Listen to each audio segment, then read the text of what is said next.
आ जाइए, थोड़ा आगे लगा लीजिए प्लीज। गाड़ी को थोड़ा आगे ले जाइए, आगे इसको आगे करें जी।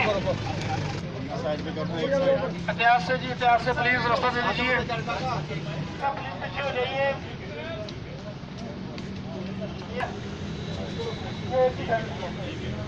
DNA test forensic laboratory Lahore भेजा गया था उनके लवाहिकीन का भी। रात हमें उनके रिजल्ट्स मौसूल हुए, उनमें से 40 बॉडीज़ के, और आज हमने उनकी तमाम कागजी कार्रवाई करने के बाद ईदी एम्बुलेंसेज और रेस्क्यू 1122 के ज़रिए आज सिंध के मुख्तलिफ शहरों में भिजवाए जा रहे हैं। इस वक्त 38 बॉडी हैंड ओवर की जा रही है, जिसमें से ज़्यादातर बॉडीज़ वो मीरपुर खास की हैं और बाकी चंद एक कराची और टंडोला यार और फिर दूसरे शहरों से ताल्लुक़ रखती है, उमरकोट और इस तरह।